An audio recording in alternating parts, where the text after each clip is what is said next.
falar sobre o MBA em Gestão para Concessionárias e nosso convidado é um dos alunos da turma. Ó, entrou aí o seu Rogers Lira. Olá, Tudo bem, Rogers? Duda. Tudo bem? Tudo ótimo, tudo ótimo. Tá Como me vai por ouvindo? aí? Tá tudo bem. Tá me ouvindo Te bem? ouço super bem. Que bom. Maravilha. Você está em Recife? Eu hoje estou em Hoje Natal, está em Rio Grande do Norte. Natal. Muito bem. Então mas tá com calorzinho aí. Tá, sim. Aqui é a Cidade do Sol, conhecida no Nordeste como a Cidade do Sol. Como você deve imaginar, não posso dizer o mesmo aqui do Sul, né? Eu estou aqui falando de Blumenau, Santa Catarina, e está um baita frio. Pode ver aqui minha roupa, né? Mas isso é É, normal. Muito você, bem, então deixa eu fazer uma breve introdução aí de quem é o Rogers Lira, né? O Rogers, ele é um dos nossos alunos da primeira turma do MBA em Gestão para Concessionárias. É, ele já está há mais aí de 30 anos de experiência no ramo automotivo, né? Então, atualmente é um dos diretores de pós-vendas aí do grupo PG Prime, né? Já trabalhou também em bancos. Me corrija se eu estiver errado, mas você trabalhou já no Itaú, já trabalhou no banco da Chevrolet. isso, isso, No banco da Chevrolet, inclusive, foi por um longo período, né? Pelo que eu estou vendo aqui, foram mais de 10 anos aí, trabalhando em isso, banco de montadora. Bacana, isso. legal. Trabalhou na montadora também, ou seja, você teve a visão de concessionária, de banco e de montadora, né? Isso. Muito Ah, bacana. aham. Assim, começando um pouco, me apresentar. Primeiro, Júlia, é uma honra tá participando aqui com você. Obrigado pelo convite. Imagina, É a honra é sempre, minha. é sempre bom compartilhar conhecimento. É, e assim, eu estou muito motivado com esse MBA que eu estou fazendo, tá? Eu acho que foi uma ideia maravilhosa de juntar essas pessoas do mercado automobilístico. A gente vê que automotivo, titulares participando, né? Você como diretora também, titular. E assim, um nível muito bom dos professores. O meu dia começa muito cedo, de 5 horas da manhã, Opa, e assim, quando chega às 7 horas, eu estou super motivado e animado, porque as aulas realmente são muito dinâmicas. legal. Então, assim, quem ainda não se matriculou, né, Júlia? Abriram agora novas turmas, né? Vai abrir agora as inscrições. E quem não se matriculou ainda, se matricule, porque vale a pena. A gente Legal, está o Rogers, grande vendedor aí, ó, vendendo o MBA para mim. Muito obrigada, Rogers. Não, mas a gente tem que falar, porque realmente é como eu estou me sentindo, assim, né? Legal, Estou me sentindo um garotão novamente, porque realmente tem agregado bastante. que bom. Esse, além desse daí, eu estou fazendo, no final de semana, eu faço um presencial também, né? Então, assim, é importante, e principalmente o último módulo que nós tivemos aí com o Tiago Alves, sobre gestão comercial, ecossistema de vendas, pela movimentação lá do grupo, você viu que como foi bom, né? Movimentado, Sim, os exercícios, está todo mundo muito animado no grupo. foram muitos Realmente, feedbacks positivos ali dessa última matéria também, né? Vocês já estão na quinta matéria, né? Semana que vem começa a sexta. isso. E sensacional. Essa semana já bateu saudade, né? Porque é semana sim, semana não. Então, assim, a gente já fica na expectativa de voltar. E o interessante é que chega 10h20, 10h30, que é a hora que encerra, e a gente ainda fica batendo papo, trocando ideias. Esse benchmark é muito importante. Parabéns, Júlia. Valeu, Você tem aqui parabéns, um vendedor. parabéns a vocês aí, alunos que estão tão engajados, né? Porque não adianta nada também se matricular, ficar lá com a câmera fechada, o microfone fechado, quietinho. E eu vejo que vocês são uma turma que participa muito, né? Vocês trocam muita ideia, movimentam aquele WhatsApp, movimentam no Zoom ali, quer dizer, no Teams, né? Isso, Porque é justamente essa troca que é o que é bacana, né? Não ficar só aquela coisa do professor falando, falando, falando, e a turma só escutando, todo mundo quieto. Então eu vejo que vocês são uma turma bem ativa. Parabéns aí para a turma toda, né? Falando para todos os 50 aí. Isso, Legal. ótimo. Que bom, aí só me apresentando um pouco, né? Você Isso. falou no início, eu comecei a minha carreira lá com o meu pai. Com 12 anos eu já comecei trabalhando com ele. Meu pai, ele era mecânico e aos 12 anos eu fui lá para ajudar ele, porque minha ideia naquela época não era nem do trabalho, e sim era aprender a dirigir. Aí eu queria aprender a dirigir, eu fui para lá, para a oficina e comecei lá com ele. Tinha uma oficina de bairro, só que eu vi que não era aquilo que eu queria para mim. Aí eu acabei entrando fiz um concurso na época, antes desse concurso, eu fui um jogador de futebol amador, né? Aí joguei 2 anos no clube aqui, mas era perna de pau, aí eu digo, eu vou estudar que é melhor. Como eu sou perna de pau, é mais futuro estudar. Sim. Fiz o concurso no Banco do Nordeste, na época, que tinha concurso para bolsista. Aí passei 2 anos lá nas áreas do Banco do Nordeste, na área de tecnologia, atendimento ao público. E aí não teve concurso interno, acabei saindo. Como eu já estava na área de bancos, aí acabei entrando no Unibanco. Passei pela prefeitura da cidade do Recife, fui funcionário público também, mas por um período só de 1 ano. E aí ingressei no Unibanco, que hoje é Itaú. Passei 1 ano lá no Unibanco, e quando eu saí do Unibanco, aí eu fui para o maior tempo, né, de experiência, que foi no Banco GM, que é o banco da montadora, da General Motors, que foi a minha maior escola, né? Foi realmente onde eu aprendi bastante. Passei 15 anos lá no Banco GM, pelos diversos setores, cobrança, crédito. Eu peguei Legal. toda aquela mudança, né, da mesa de análise que eu cheguei a aprovar na época. O cadastro era aprovado com visitas. A gente ligava o SPC na época, identidade, CPF, ligava para uma referência aqui, outra ali e aprovava o cadastro, né? Não tinha mesa Interessante. de análise. Às vezes demorava 2, 3 dias, porque você tinha que visitar, e o risco Interessante. era muito grande naquela época, né? E aí, depois veio a mesa de análise, a gente implementou a mesa de Nossa, análise, deve ter o sido uma Banco GM fez mudança gigantesca, né? Essa mudança de cultura, né, na época. isso. E assim, Júlia, como foi essa mesa de análise? Uma coisa ainda bem arcaica, né? Porque você passava um fax para o escritório Uhum. do banco, e no escritório tinha umas pessoas que analisavam dessa mesma forma. Só que aí recebia de todo o Nordeste, né? Que o banco aqui representava o Nordeste. Aí você aprovava. Aí depois veio a implantação realmente de tecnologia. Começou. Foi na época também que o Banco GM, eu participei também dessa transformação, o Banco GM, ele trouxe o FNAI para o Brasil, que o FNAI já existe há muito tempo nos Estados Unidos, tal. Aí ele trouxe para o Brasil e a gente implementou nas concessionárias da GM na época o departamento de FNAI, né? Finance and Insurance, né? Seguros. Uhum. E aí foi centralizando e aí chegou até os dias de hoje que você aprova por reconhecimento facial em Sim. 2 segundos sua ficha, já tira o carro, você não vai nem na concessionária. E como esse é um Aí, departamento que ele tem cada vez mais se tornado importante, né, para a rentabilidade da concessionária, né? isso, É, verdade. você não vende mais só o carro, né? Você vende o carro, o financiamento, o embelezamento e tudo mais. Tudo faz parte para a gente conseguir compor ali o nosso Isso, ganha-pão, digamos assim, né, na concessionária. exatamente. E a rentabilidade dos veículos cada vez menor, então você tem que performar, que eu costumo dizer, a concessionária hoje ela é um shopping center, né? Então, se o cliente vai lá, você tem que ter todas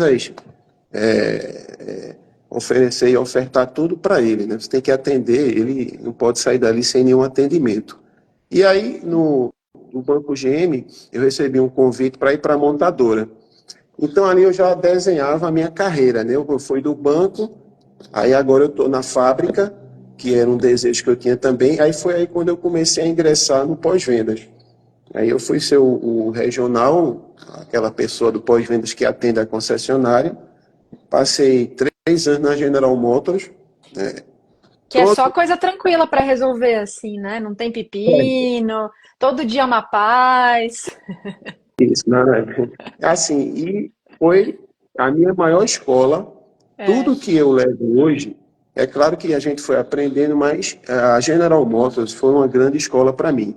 Porque tudo que eu aprendi, que eu implemento hoje, eu aprendi na montadora. Porque a montadora, Júlia, ela investe milhões e milhões em pesquisas, bilhões em pesquisas, e aí chega para o distribuidor já com tudo que o distribuidor tem que fazer. Por quê? A montadora depende do distribuidor.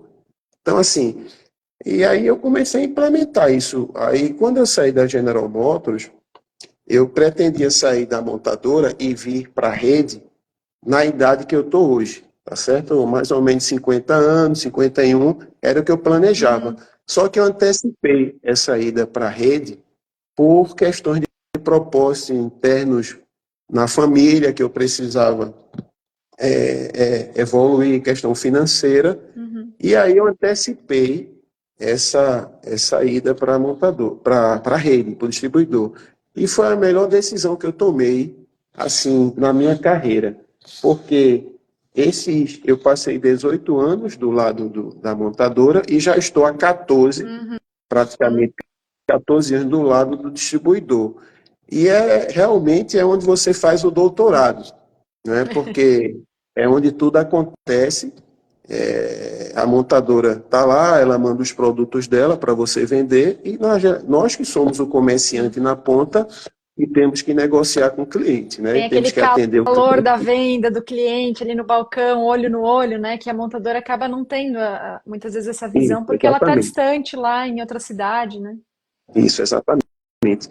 E aí, nesses 14 anos, passei por 4 grupos, né? O meu primeiro grupo foi o grupo Brandão, o grupo Topvel, um grupo que eu tenho um carinho especial muito grande pelo titular João Brandão, que foi minha primeira experiência lá. Então, passei por grupos pequenos, médios e grandes, e assim, lá foi o meu início, onde tudo começou, onde eu aprendi bastante, principalmente com ele, né? Passei 5 anos lá. De lá eu saí, vim para o grupo Parve, que Uhum. foi outra escola também para mim, onde eu passei 8 anos no grupo Parve, aprendi bastante lá. O Pedro, o Breno, o pessoal lá, tem um carinho Sim, especial por eles. Você conhece, deve conhecer. E conheço, também conheço. aprendi bastante, o grupo bem estruturado também. Então, assim, você bastante conhecimento e trocas de informações. E aí fui moldando, né, toda a minha experiência, tudo que eu aprendi na montadora, na Topvel, na Parve. Passei uma temporada também no grupo Pedragon, que é o grupo Chevrolet, e há 2 meses, na realidade em janeiro, eu decidi tirar umas férias para mim. E aí, digo, eu vou ter que tirar umas férias aí, queria tirar uns 6 meses, que realmente eu estava precisando, muito cansado.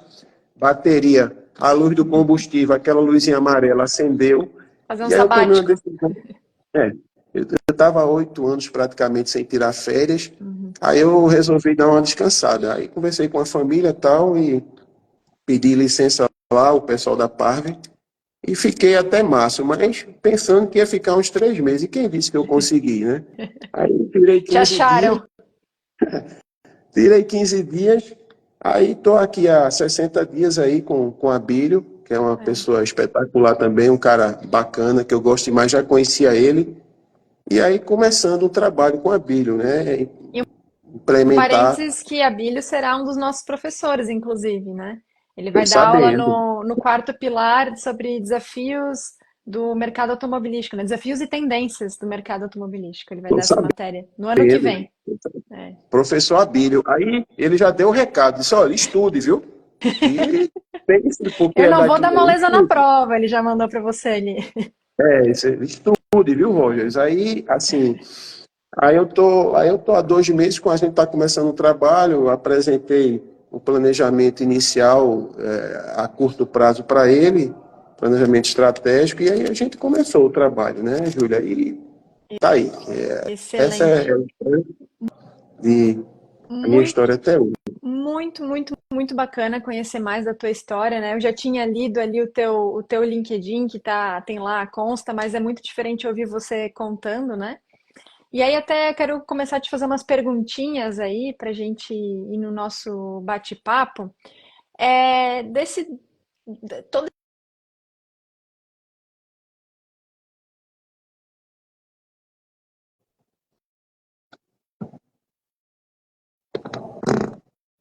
Oi? Júlia?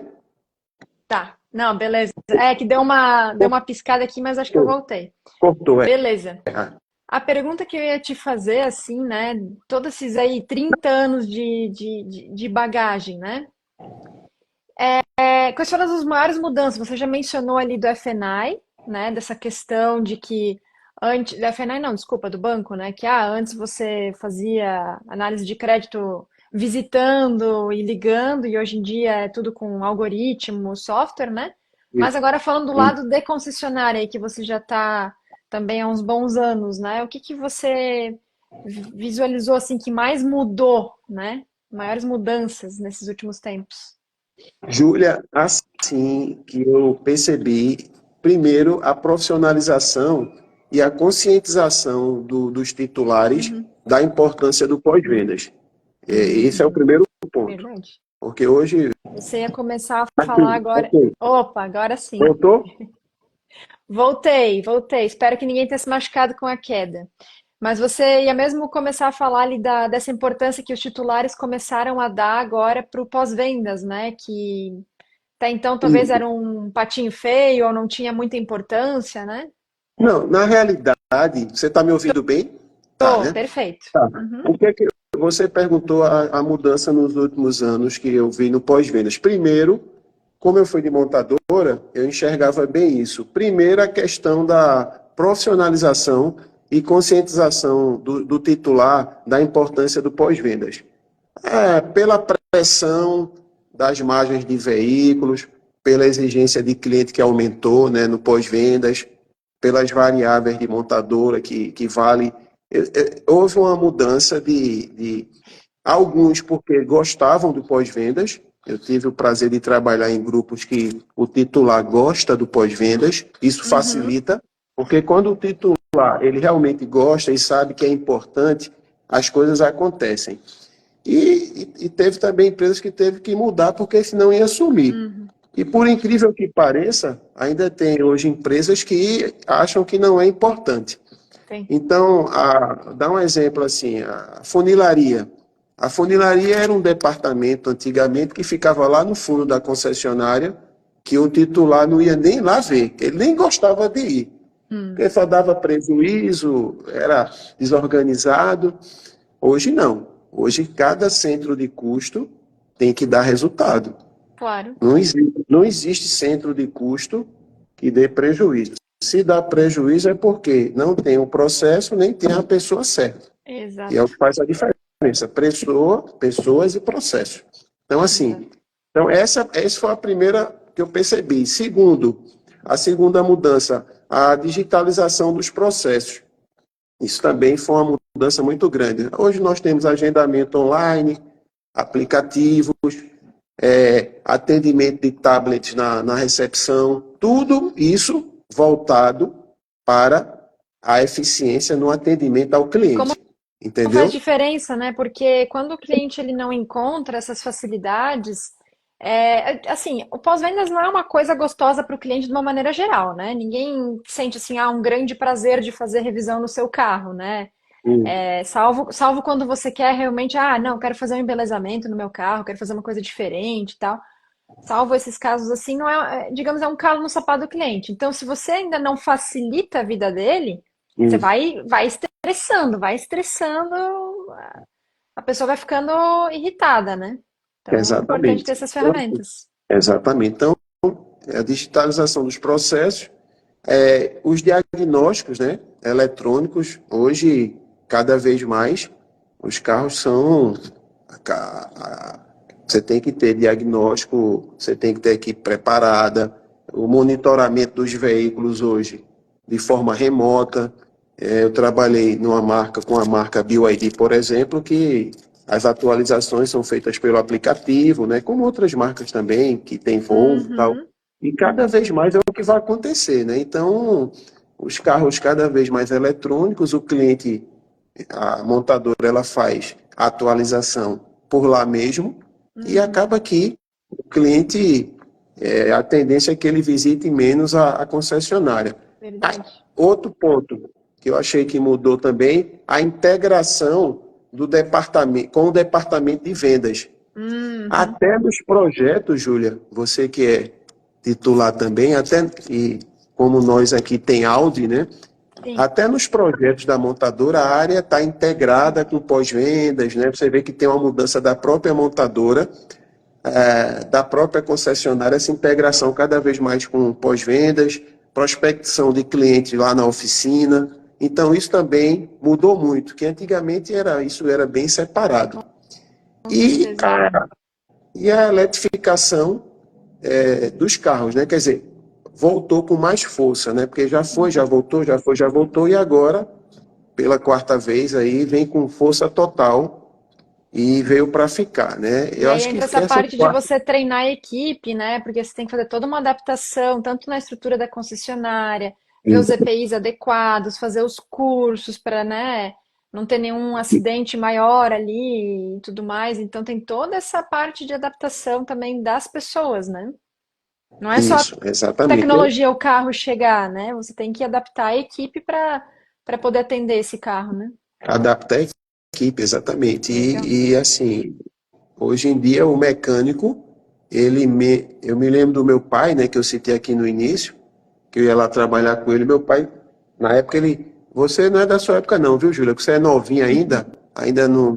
Mas macaco jacaré. Meu pai levantava o macaco jacaré, ficava embaixo do carro, ficava todo melado, a roupa dele era toda melada de óleo, de graxa. Hoje em dia não tem mais isso. O mecânico hoje ele trabalha, dá para trabalhar com a luva branca, né? Porque os carros É, hoje são tecnológicos e, entendeu? Então, assim, esses quatro pontos, eu acho que a visão do legal, setor nesses anos, eu acho que foi o que mudou. E legal, sim, tem legal. mais um ponto também, Júlia. O cliente, né?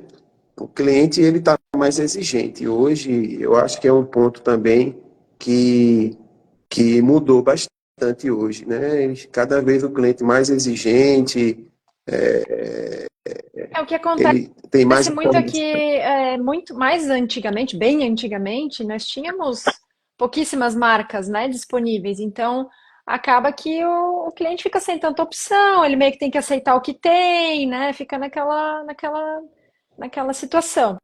Conforme as marcas vão entrando no Brasil, no mercado, vai tendo mais e mais concorrência, o jogo vira, né? Então, quem tem que se adaptar não é mais o cliente a empresa, e sim a empresa é o cliente.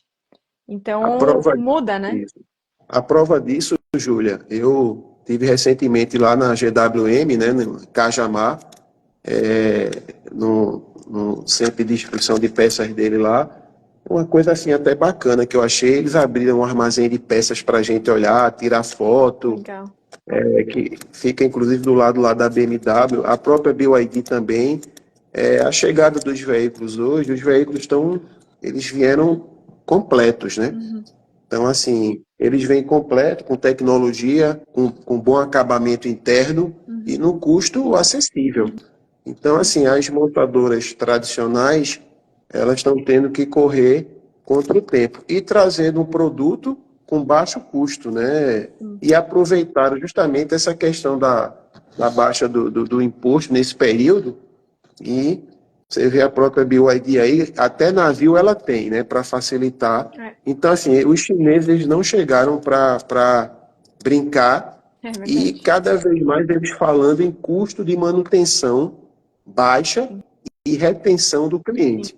Então, eles querem vender não só um carro para o cliente, eles querem vender o primeiro, o segundo, o terceiro, o quarto e quinto. Então, assim, esse é o projeto. Então, Para a eu acho que pessoa isso nem ajudou. pensar mais em sair da marca, né? Meio que assim, como às vezes acontece isso com o celular também, né?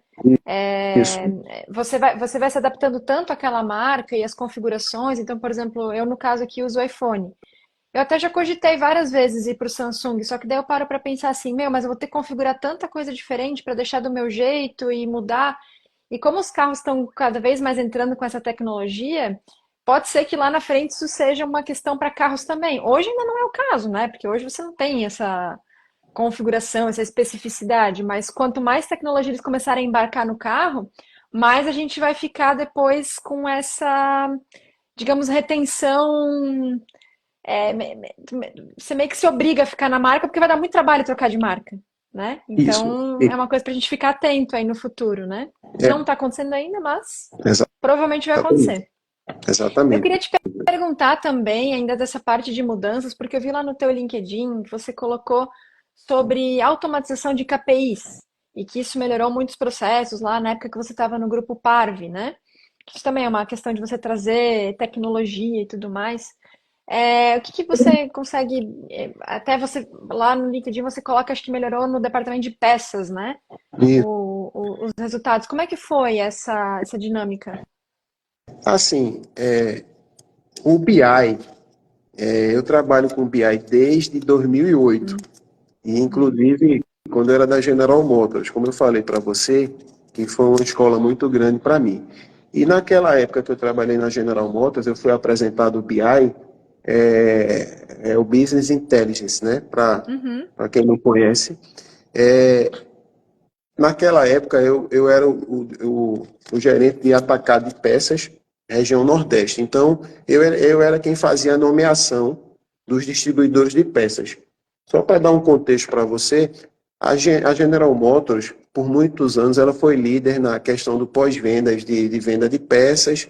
Ela tem uma estrutura muito forte e agressiva na venda de atacado, né? Hoje a Fiat está bem forte nisso aí também, a Renault também, a Ford já foi no passado, antes dela sair do Brasil. Então, assim, a General Motors, ela tinha essa pegada muito forte. E aí eu nomeava os grupos. E aí foi nessa época que a gente começou com essa questão de tecnologia de BI. O que é que na época a gente tinha um mapa de calor, né, dos clientes, onde é que estava o cliente. Você sabia, por exemplo, um amortecedor do o amortecedor do Onix, do lado traseiro, qual era a região que mais vendia. Então a gente tinha toda essa informação. Uhum. Que com o tempo foi chegando outros concorrentes, né? Outros concorrentes, e hoje a gente tem uma infinidade de, de BIs aí, Power BIs. Hoje eu nunca fui bom, Júlia, em Excel. Uhum. O meu Excel, digamos assim, que é meia boca, né? Então, assim, quando chegou o BI, aí eu me apaixonei. Por quê? Porque você tem um dado ali na mão de forma rápida que vira a informação que você quer. Então, você monta a informação do jeito que está. Porque os RPs hoje, que são nossos sistemas, eles não têm essa inteligência. Uhum. Até está havendo um movimento em algumas empresas aí mas cada um no seu quadrado. Eu Sim, acho que BI é uma coisa e RP é outra, com então certeza. assim, ele vai lá no nosso sistema e transforma aquele dado na informação que você quer. E aí informação é tudo para você tomar decisão.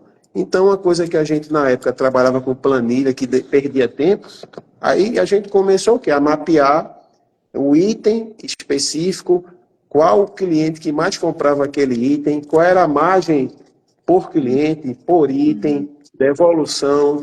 E aí a gente pegou toda essa informação e aí o que é que a gente fazia? A gente começou a descobrir que os vendedores, né, a lei de Pareto 80-20, o cara ele só vende para aqueles clientes que todo mês compra alto para ele fazer a meta dele. E 80, sei lá, 10, ele tem 10 clientes na carteira, ele só vendia para 20.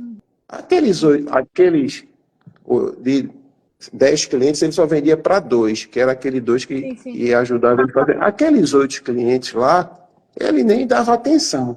Então a gente começou a trabalhar o aumento de carteira, com campanhas de incentivo para o vendedor, de Legal. ativação de carteira. Tudo isso você tem com a tecnologia da Isso é informação. muito E aí legal que tu você acabou de falar, porque você consegue adaptar daí como gestor, né?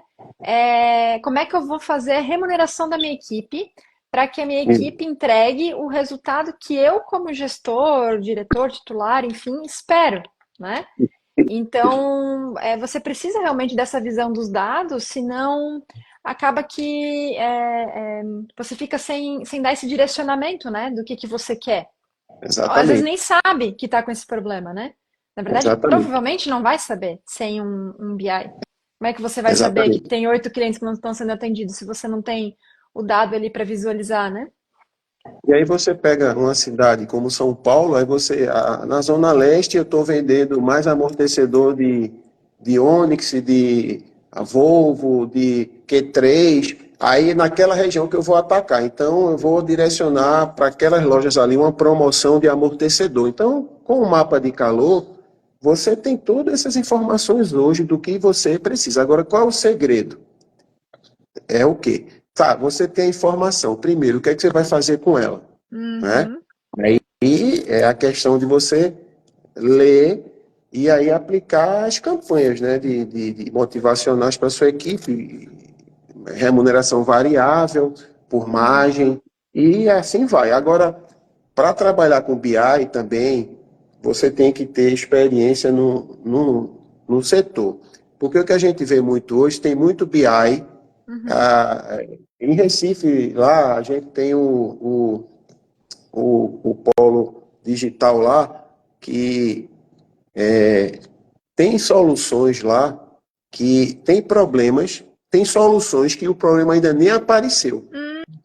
Então, Hum, assim, é importante você conhecer, para você desenvolver um BI entendi. ou pedir um relatório, você tem que saber o que você vai pedir para ele, Sim, entendeu? não só isso, mas também para você como gestora, porque às vezes acontece, né, de um relatório quebrado, o ERP entregar uma informação, sei lá, que às vezes deu algum erro.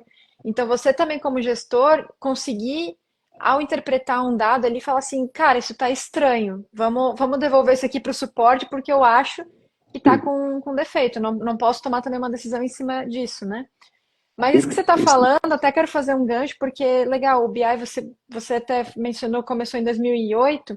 Aqui na Bradesco a gente começou uns anos mais tarde, mas também hoje a gente já tem essa cultura implantada. Mas o que está pegando agora bastante, que está o pessoal falando muito, é da tal da inteligência artificial, né? Então, por isso, exemplo, tem ali o ChatGPT e trocentos outros aplicativos, né? E uma das coisas que eu percebo, assim, porque eu já uso, de vez em quando eu uso, eu quero fazer algum textinho, ou alguma.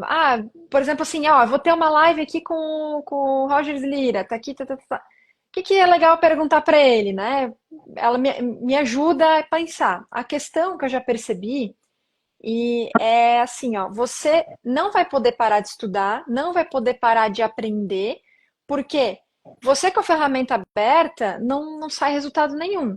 Você precisa botar o input lá dentro, fazer a pergunta certa, adaptar, para que aquela ferramenta seja realmente uma ferramenta boa e te entregue algum resultado. Do contrário, é só um site, né? Então ele isso. não vai te entregar as respostas prontas. Você tem que fazer a pergunta certa. Se você fizer a pergunta errada, vai te dar a resposta errada. Então a Isso. importância dos profissionais, na verdade, mais ainda estudarem, né? Eles têm que ter muito mais esse lado intelectual, raciocínio lógico, que é uma coisa que hoje eu vejo que está Isso. muito complicada. As pessoas não raciocinam, elas querem tudo de mão beijada. Poxa, você É, tem que ter um pouquinho assim, né, de lógica, né? Então tem que estudar essas coisas para poder usar essas ferramentas, é né? importante isso que você falou, porque eu utilizo o chat GPT 4.0, né, que é a versão paga, porque a 3.5 ela dá informação, mas não é tão precisa como a Uhum. 4.0. E aí, assim, criar procedimento de garantia.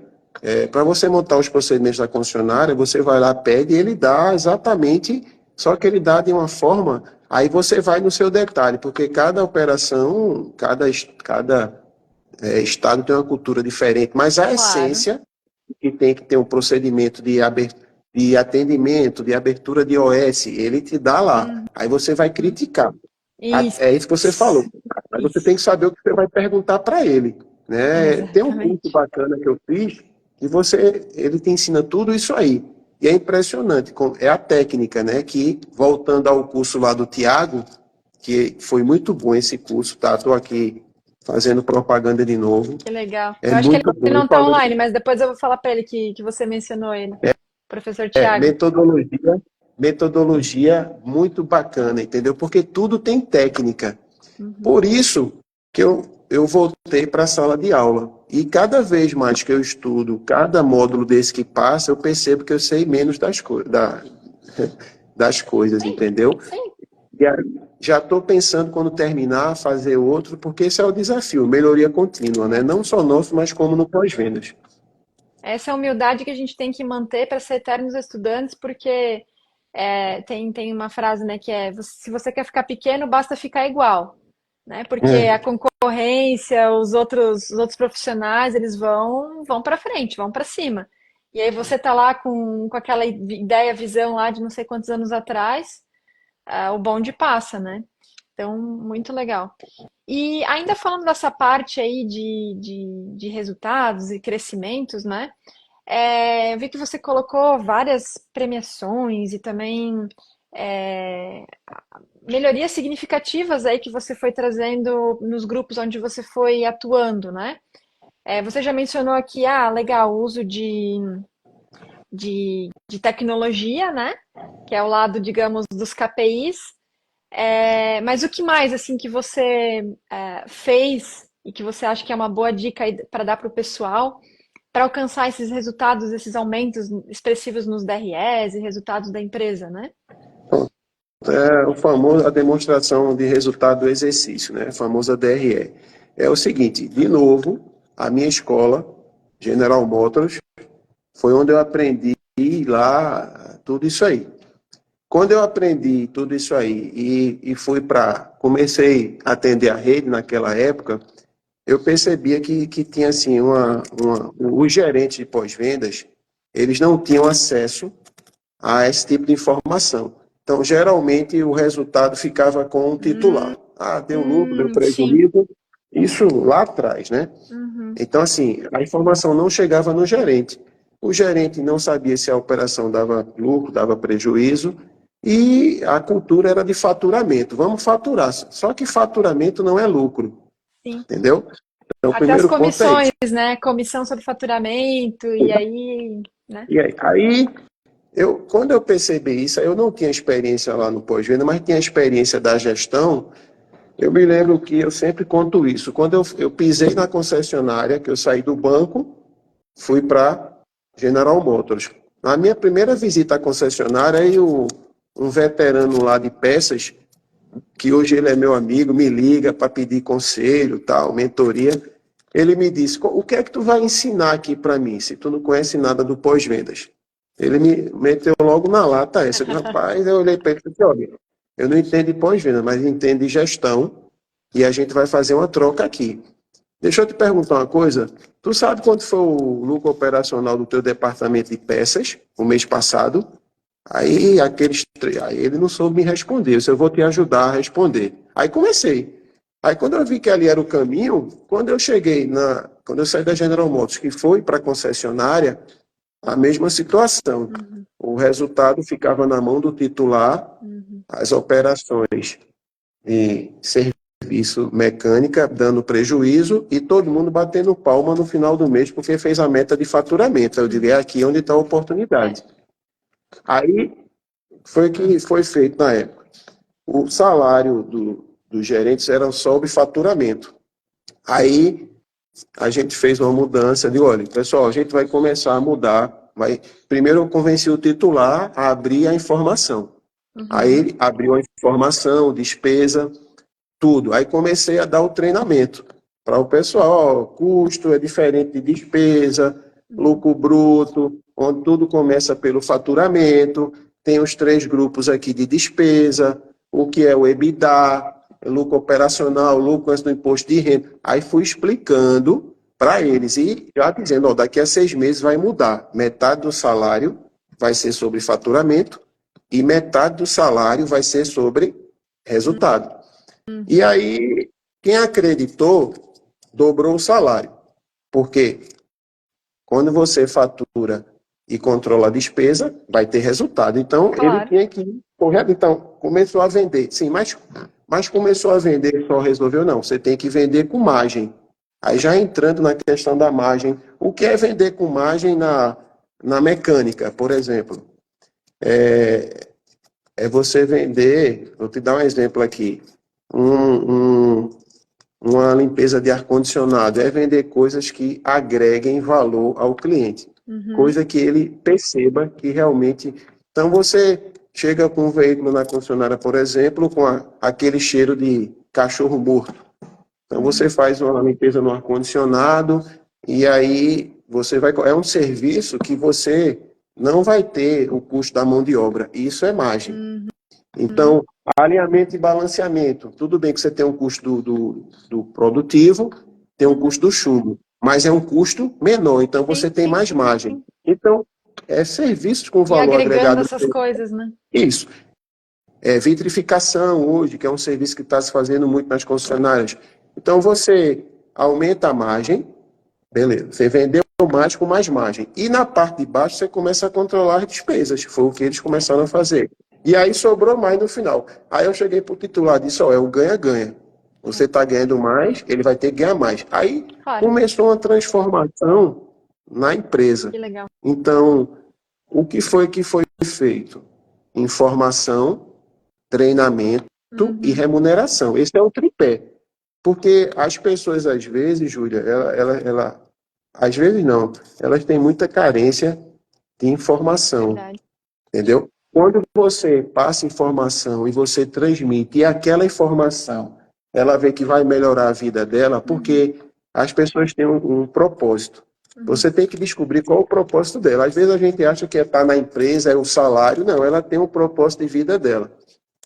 Aí você descobre qual é o propósito de vida dela, liga isso ao resultado que a empresa tem que ter, e aí ela vai com tudo para cima daquilo. Aí você orienta, você treina, orienta e desafia ela, e Uhum. remunera.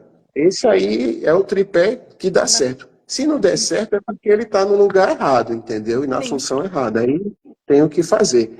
Mas esse aí foi um trabalho que eu comecei, foi na primeira concessionária que eu trabalhei, eu comecei a fazer. Aí quando você vê que isso dá resultado, por quê? O que é que o dono quer? Você, Júlia, o que é que você quer?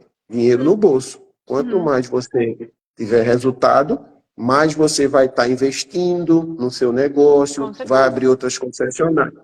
Então, não existe empresa sem resultado Exatamente. econômico e financeiro. Sim. Então, aí o titular investe. É. Então, é isso que você tem que colocar na cabeça do seu, Muito do bacana. seu, do seu colaborador, entendeu? Quando ele entende isso, aí você transforma a empresa, entendeu? Na, E eu, na questão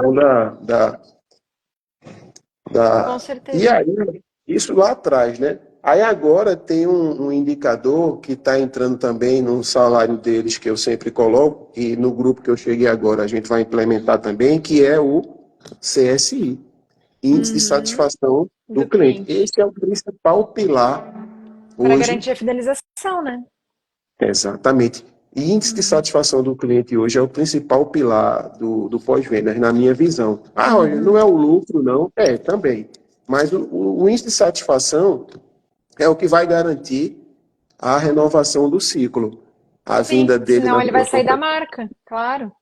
Por que que ele vai comprar Exatamente. de novo um Audi se a experiência dele no pós-vendas, a experiência no vendas pode ter sido incrível. Se Isso. no pós-vendas ela foi terrível, o próximo carro vai ser um BMW, um Mercedes, ele não vai ficar mais na marca, né? Exatamente. Então, por mais querido que o vendedor seja, né? Então, realmente, essa fidelização é importantíssima. Eu Além de até estar queria. valendo, Não, pode falar, pode falar. além, Júlia, de estar valendo muita grana hoje em dia, né? Sim, a Porque as própria montadoras, montadora. isso, a própria montadora está sendo avaliada.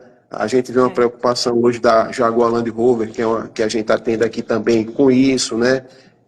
Com Reclame Aqui. Então, assim, sim, a própria montadora está com essa preocupação. Então, por quê? Porque não tem é, sobrevivência sem o cliente e sem a renovação do ciclo, entendeu? Então, assim, Eu tava hoje mesmo com um diretor nosso aqui de uma das nossas marcas e ele me mostrando o dinheiro que a gente estava perdendo, a rentabilidade que a gente estava perdendo, por não estar cuidando desses indicadores de qualidade.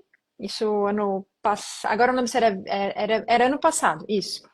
E o que já melhorou, ele tinha lá 22, 23 e agora o primeiro semestre de 24, né? E aí, por consequência, você não melhora, é aquilo que você falou, você não melhora só o resultado da concessionária, lá o bolso do titular, do sócio. Não, você remunera melhor os colaboradores, né? Então você consegue fidelizar melhor os colaboradores, por consequência, eles vão cada vez mais é, serem as pessoas certas no lugar certo, porque quanto mais tempo a pessoa vai ficando ali, ela vai tendo mais treinamento, conhecimento, técnica, então ela vai entender melhor o teu cliente, ou seja, você vai reter o seu cliente, isso vai virando tudo um ciclo virtuoso, né? isso. Então a E, importância de você cuidar desses indicadores de qualidade. e Júlia, e assim, é o PPT, mas não é PowerPoint não, viu? PPT. Pessoas, processos e tecnologia. É, isso aí. Eu sei que é fácil você falar, agora difícil de executar. A professora Você Maria tem Torres que. falou sobre isso, né? É, Acho que foi na matéria dela. Teve alguma professora que comentou sobre isso também. Uhum. você, cada vez mais. Por exemplo, próximo curso que eu estou fazendo o curso de mentoria, estou fazendo esse agora, próximo eu vou fazer voltado a pessoas. Cada vez mais, isso aí é uma coisa que eu tenho que aperfeiçoar cada vez mais, porque hoje as pessoas estão diferentes hoje, É, entendeu? Então, assim, você tem que ir se adaptando. E por quê? Porque a gente depende das pessoas sim, para ter o resultado. E cada vez mais, a gente, para mudar, é como eu te falei, a cultura do dono, isso vem de cima, é top-down. uhum, O dono tem que gostar de pós-vendas, tem que gostar de gente, de atender cliente, entendeu? E as pessoas que estão ali na frente, o consultor técnico, que, na minha opinião, é uma das funções mais difíceis hoje que a gente tem, é o consultor técnico, uhum, porque ele ali ele tem meta de CSI, ele tem meta de faturamento, ele tem que atender o cliente que chega estressado. Aí o gerente de pós-vendas também é outra função muito difícil. Você tem que ter na linha de frente, Júlia, pessoas que gostem é, de pessoas. sim, Gente, isso aí é uma frase que Breno Chuamba fala muito. Gente que gosta de gente. Tem é que ter. verdade. Tem que ter Verdade. gente que gosta de gente. E a diretora de RH lá também, Clívia da Parve, falava muito. Gerente com barriga no balcão. É, Então, todo dia você está lá, principalmente as nossas marcas, Júlia, que é um volume pequeno de passagem, né? As marcas premium, então você tem que ter cada vez mais um atendimento personalizado. Então, assim, o uhum, gerente, ele tem condição de atender todos os clientes que passam no sim, pós-vendas. De manhã sim, sim. cedo, com bom dia, apertar a mão no final, tudo bem. Eu sei que a maioria das vezes é o motorista que vai, mas é o motorista que conversa com o cliente, é que vai dizer que está sendo bem atendido.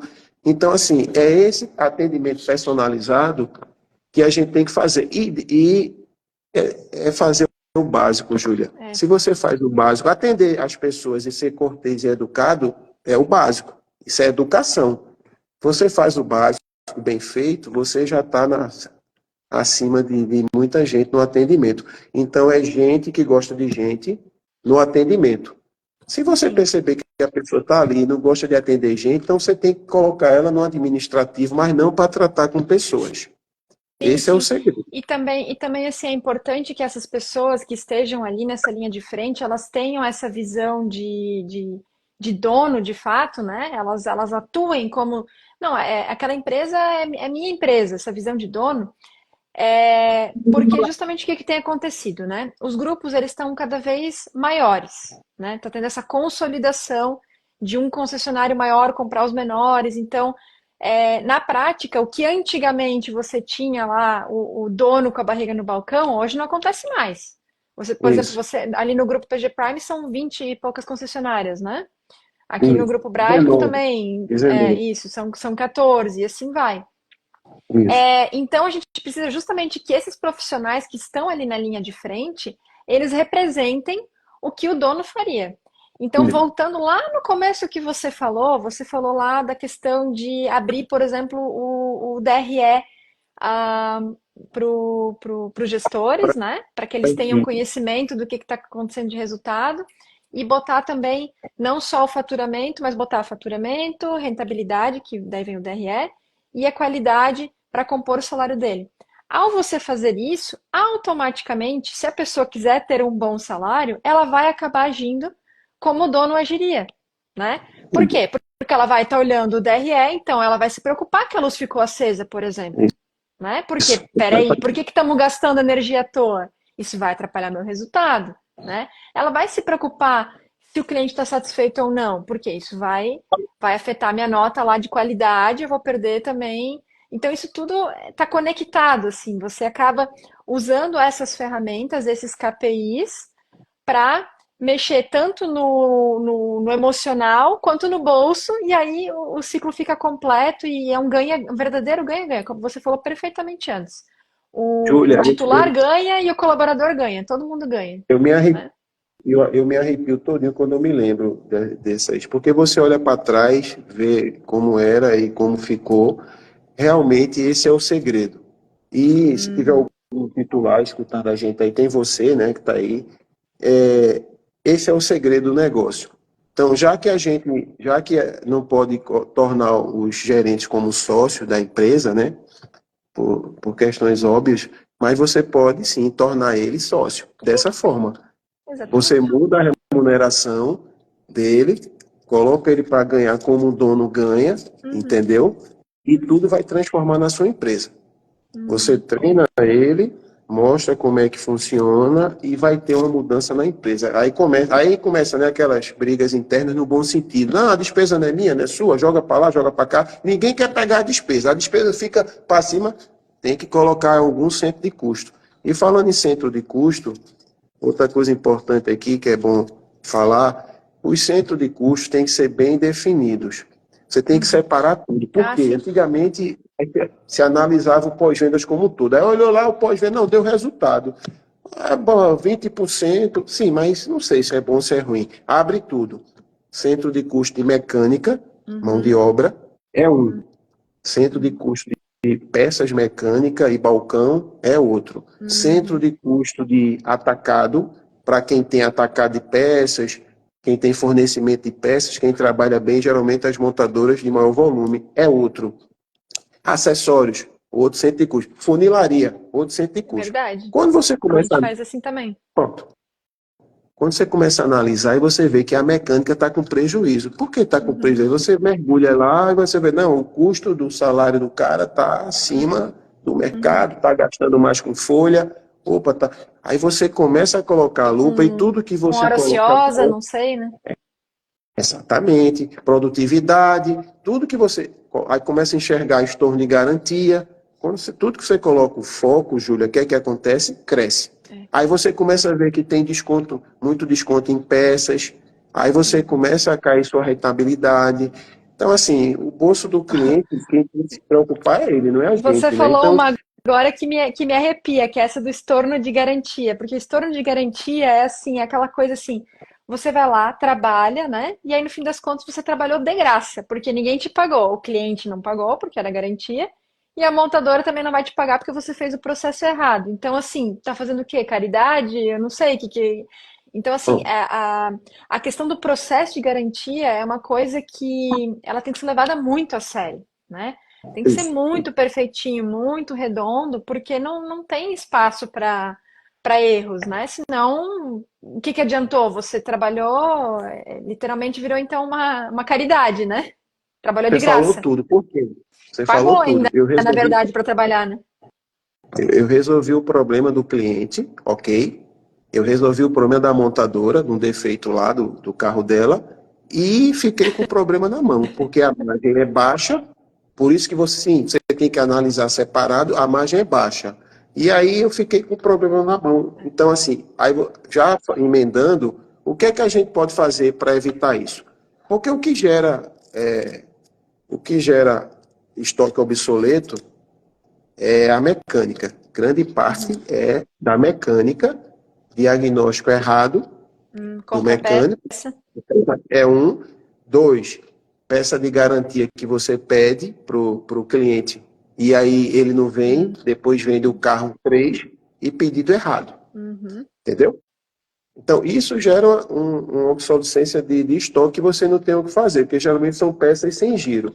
E garantia, como é que você faz para evitar? Lá, a gente inclusive está implementando aqui na PG Prime, está começando a centralizar a garantia.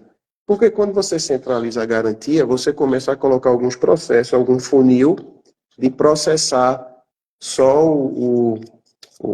o processo no site da montadora quando a documentação estiver toda completa. Então, você faz um checklist e não libera o carro. O carro só é liberado quando a central olha o processo, ó, tá ok. Porque se o carro ainda está na concessionária, eu consigo, ó, pega aí, faltou tirar o relatório da bateria e tal. Então, eu não processo. Processou na garantia, já Já era. era. Porque isso é Receita Federal. Aham, Emitiu nota, cai na malha fina, já ferrou. era. Então, assim, quando você centraliza, aí você começa a pegar um processo, cria uma estrutura de especialistas, e aí você vai para a ponta para quê? Para pegar os erros que estão chegando na central de garantia, você pega esses erros e vai trabalhar lá na ponta com a equipe. Ó, sei lá, de 10 erros, 5 foi falta de documento. Foi falta de preenchimento no relatório da OS do mecânico. Opa, aí vai no CPF, outra coisa que eu aprendi também. Vai no CPF. Quem é o cliente? Ah, chama lá Raimundo. Raimundo, de 3 erros, 2 foram teu, Raimundo. Tá faltando o quê? Caneta para você escrever. O que é que você precisa? De ajuda, de treinamento, está com dificuldade. É assim que você vai melhorando o processo, entendeu? E É uma aí melhoria você contínua. explica o porquê que é tão importante, porque às vezes também, se você pensar, vamos supor, se o mecânico ele não está envolvido no processo, ele acha, essa papelada aí é só mais um papel, né? É só mais uma assinatura, não tem importância, não tem relevância. Isso, Então, se você não treina, não explica, ele não sabe do que ele está fazendo parte, né? Então, exatamente. tem essa responsabilidade também da própria gestão, do próprio processo, garantir que as pessoas envolvidas saibam a importância daquela caneta naquele papel, né? Para que não seja uma coisa leviana, né? Isso. E uma dica importante da garantia, também para melhorar o processo, você colocar luz no garantista. Dá uma Uhum, importância uhum, que ele tem realmente na operação. tem. Pelo menos nas concessionárias que eu trabalhei, eu trouxe o garantista para a luz. O que é trazer o garantista para a luz? É dar importância para ele, falar que ele é importante, ver se a Uhum, remuneração dele está adequada com o risco que é o negócio. uhum. E o garantista, alguns eu promovi nas empresas que eu passei para gerente de pós-vendas. Olha só. Porque garantista bom, ele é um cara administrativo. Se ele é Uhum, administrativo, ele conhece todo o funcionamento da oficina. Aí você precisa só treinar o comercial dele. Então, ele uhum. dá uma excelente